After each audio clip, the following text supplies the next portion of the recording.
real is that one of the things you learn when you start off, and I had the great honor of being a county council person in Newcastle County. We're like in Minnesota, Illinois.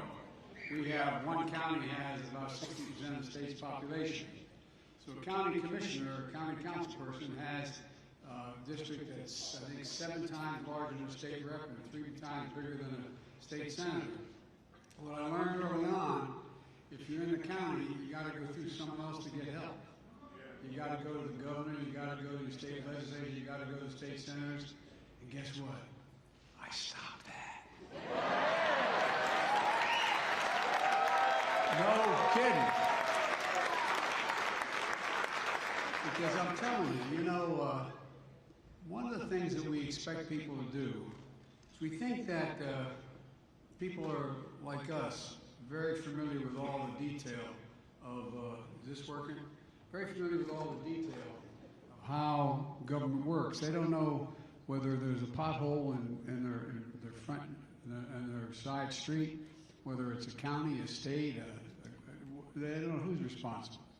And they come to the county all the time.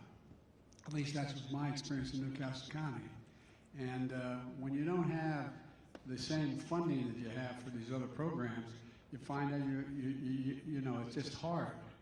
And one of the things that I found out early on was we always did better when there was direct funding for the things that related to the county. I think it's one of the hardest jobs. No, I really mean it. I'm not being solicitous. I think it's one of the hardest jobs in politics. How many of you knocked on a door and said, "My name's so-and-so, I'm running for county commissioner," and look at you and go,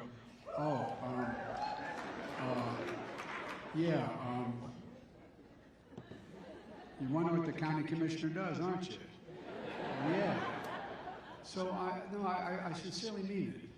And so I want to begin by thanking you all for what you do. Thank you, thank you, thank you. I ran for the United States Senate because being in the county council was too hard.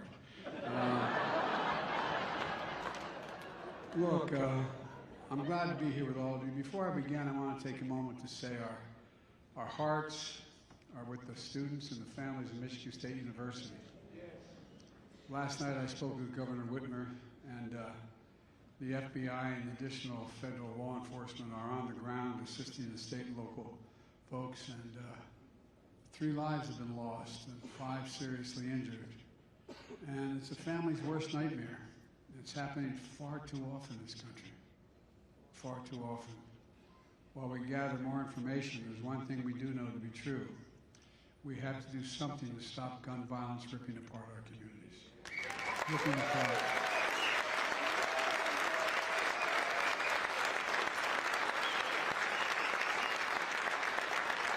And today marks 5 years to the day that 14 students and 3 educators lost their lives in Parkland, Florida. I met every one of those families, spent time with them all. And a lot of you here have to confront violence in your communities every single day. We took a big step toward passing the most significant bipartisan gun legislation in 30 years, ghost guns and other things, background checks, but there's a lot more work to do. And I'm committed to getting it done with all of you. Some of you know that, and I'm going to say something that's always controversial, but there is no rationale for assault weapons and magazines that hold 50, 70